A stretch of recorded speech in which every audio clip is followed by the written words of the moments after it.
Hi, I'm Sean Smith, President and Head Tool Design Engineer for Smith Machine Tool. Today, I'll be going over Smith Machine Tool's Arbor Press and Portable Installation, Proof Load, and Removal Tool. I'll go over the components of our tool, how to install, proof load, and remove a bearing, and a general maintenance guideline. While the tool I'll be showcasing in this video is part of our standard bearing size inventory, Smith Machine Tool also offers custom tooling, both stock as well as made-in-a-day options for various applications, based on difficult part configurations, lugs, tight clearance situations, rib sections, reduced clearance areas, or custom-sized bearings. An arbor press can be used for the installation of a bearing into a housing, the removal of a cut bearing, or the proof loading of a swage bearing. There are three components to this set. First, there is a flat push pin, which can be used to push against the race of a bearing during installation. This flat push pin features a smaller outside diameter than the bearing, so it can be used to push the bearing out through a housing hole in the removal process. The second pin is the proof load pin. This pin is angled to match the pitch center line of the bearing to simulate axial proof load. Lastly, the two-sided cupped base is used for installation, proof load, and removal.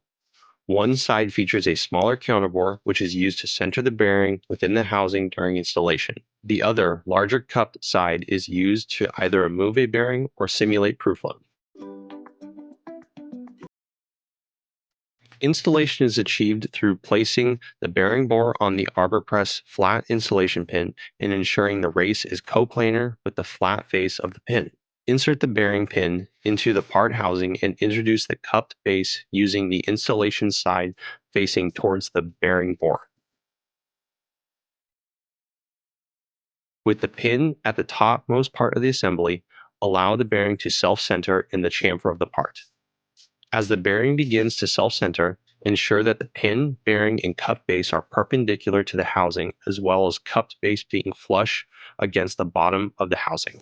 Finally, begin tapping the bearing to ensure self-centering. If the bearing easily installs into the housing, finish the installation by pushing the bearing flush to the installation side of the cupped base until contact is made.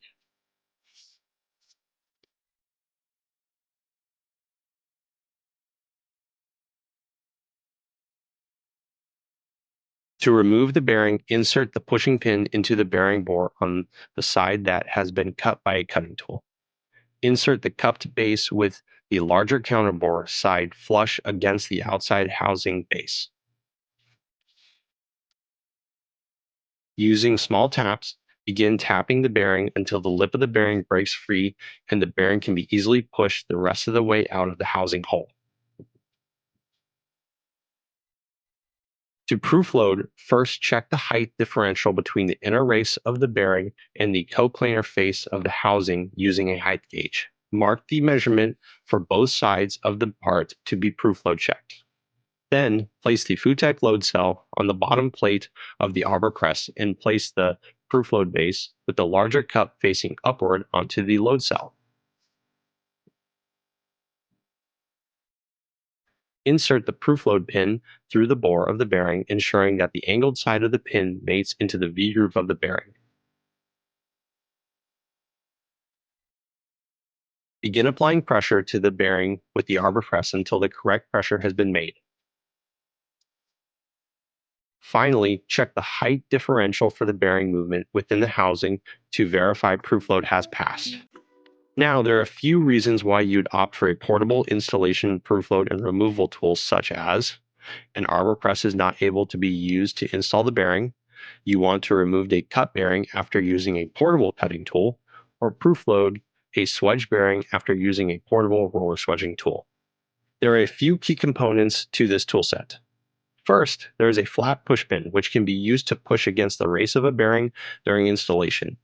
This flat push pin features a smaller outside diameter than the bearing, so it can be used to push the bearing out through a housing hole in the removal process.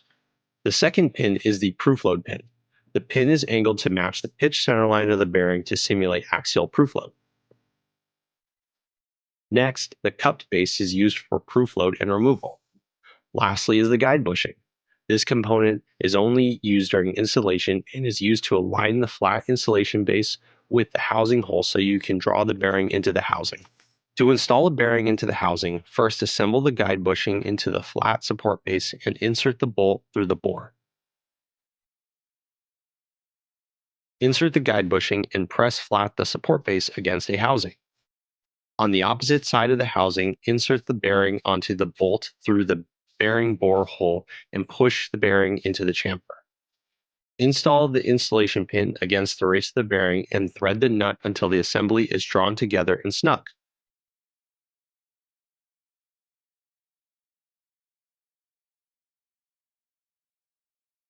Ensure that the support base is coplanar with the housing face and that the bearing and bolt are perpendicular to the housing hole.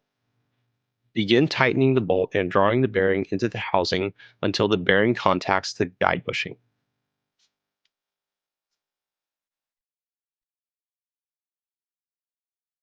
Disassemble the toolkit and remove the guide bushing.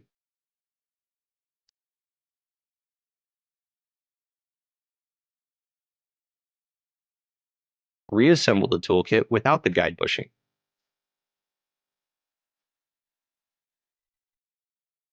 Finally, begin tightening the bolt and drawing the bearing into the housing hole until the bearing is seated flush against the support base.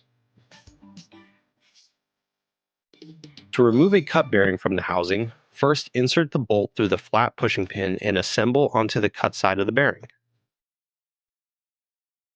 On the opposite side of the housing, insert the portable removing cupped base and thread the nut onto the bolt until the assembly is drawn together and snug tight. Finally, begin tightening the bolt until the bearing has been completely drawn through the housing hole.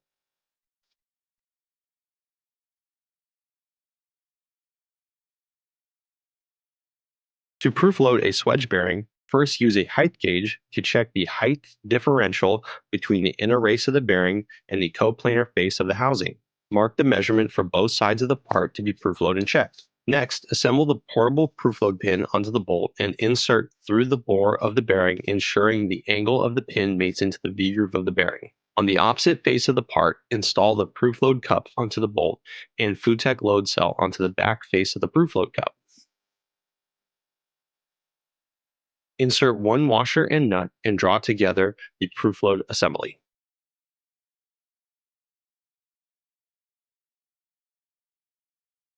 Then turn on the FoodTech load cell and tear out peak and current load on the load cell.